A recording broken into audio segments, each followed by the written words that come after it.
का सच खा के बैठ गए, एक दिन देश का बच्चा बच्चा जवाब मांगेगा तुमसे। जो चीजें मुझे बुरी लगती थी वो एक्चुअली बुरी है नहीं। लोग कहते हैं मुसलमान खतरे में, कोई खतरे में नहीं, सब सही चल रहा है। द साबरमती रिपोर्ट गोधरा कांड को रेखांकित करती हुई वो फिल्म जिसे छूने तक का प्रयास आज तक किसी ने भी नहीं कर पाया था, आज वो फिल्म रिलीज हो रही है। रिलीज होने से पहले ही यह फिल्म लड़ाई होने की जड़ बन गई है। जो चीजें मुझे बुरी लगती थी वो एक्चुअली बुरी है नहीं। लोग कहते हैं मुसलमान खतरे में, कोई खतरे में नहीं, सब सही चल रहा है। फिल्म के एक्टर्स को लगातार धमकियां दी जा रही है। मैं बस इतना कहना चाहता हूँ, और खास तौर पे उन लोगों को जिन्होंने मुझे डराने की कोशिश की है, धमकाने की कोशिश की है। ऐसा आखिर क्या दिखा दिया फिल्मों में? क्या यह फिल्म एक के बाद एक ऐसी फिल्म रिलीज हो रही है जो राष्ट्रवादी फिल्मों से भी घटिया बनी है? गोधरा का सच खा के बैठ गए, एक दिन देश का बच्चा बच्चा जवाब मांगेगा तुमसे। साबरमती एक ऐसी फिल्म है जो कि भारत की राजनीति को पूरी तरीके से बदल दिया, जिसके प्रतिशोध में हुई घटना पर एक व्यक्ति के ऊपर इतना ज्यादा कीचड़ उछाला कि वो अंततः भारत का प्रधानमंत्री ही बन गया। साबरमती गोधरा के अंदर जीवित चला दिए गए 39 लोगों की कहानी है, जिनका दोष सिर्फ इतना था कि वो अयोध्या से राम मंदिर के दर्शन करके वापस सिर्फ घर की तरफ ही आ रहे थे, जिनके जीवन की कीमत सिर्फ इतनी थी। राजनीतिक और मीडिया के अंदर जलने वालों को खुद की ही गलती बता दिया, जिनका जीवन सिर्फ इतना छोटा था जिसमें जीवित जलने वाले 10 बच्चे भी मौजूद थे। उन्होंने फिल्म में विक्रांत मेसी द्वारा किए गए फिल्म अभिनेत्री को मास्टर सिमिक्रिटिशिप्स किया गया। जो इस फिल्म में उन्होंने किया है, उनके जीवन पर लगातार थ्रस्ट आ रहे हैं। टाइम्स नाउ की रिपोर्ट के अनुसार विक्रम मासी का काम काफी दासू था, साथ ही ऋषि डोगरा एकदम से फिट बैठ चुकी थी। बरखा दत्त के रोल के अंदर ऋषि खन्ना स्टैंड आउट करती है। साबरमती रिपोर्ट इस समय के यूपीआई के गठबंधन और उनके द्वारा रचे गए क्रूक चक्रों को धज्जियां लगातार उड़ा रही है। इसके अलावा ट्विटर पर भी लगातार आलोचना की जा रही है। मेरे हिसाब से भारत के अंदर इतिहास किताबों से ज्यादा फिल्मों के अंदर दिखाया जाता है। जोधाबाई का प्रांत इतिहास असल में है ही नहीं, फिल्मों के अंदर दिखा दिया गया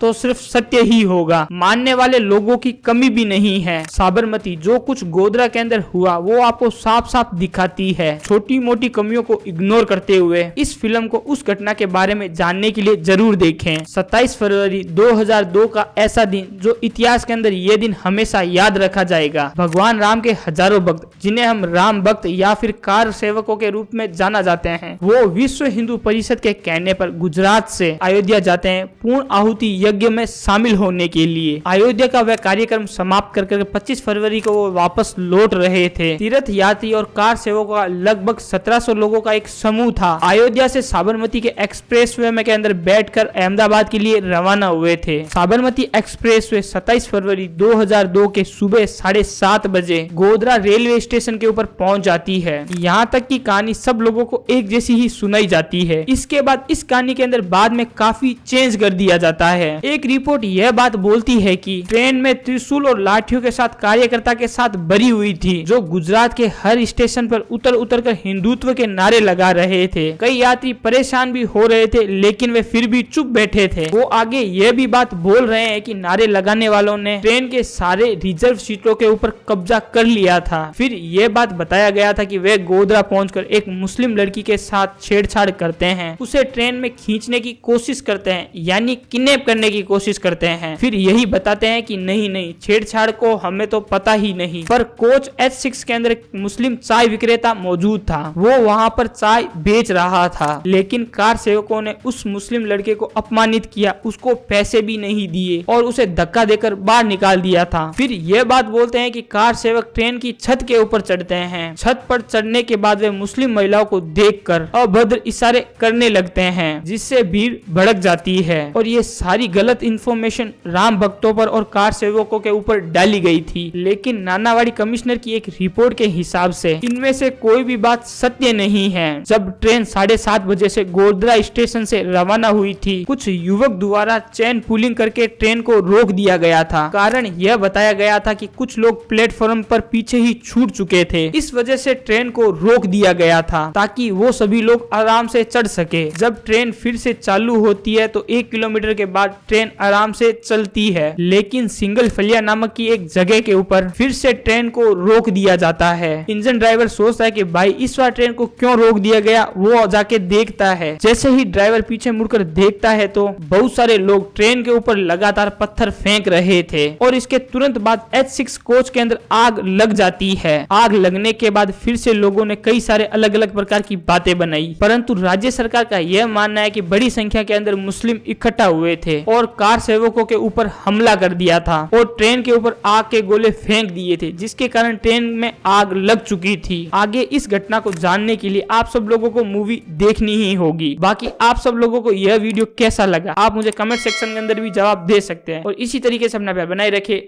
जय हिंद।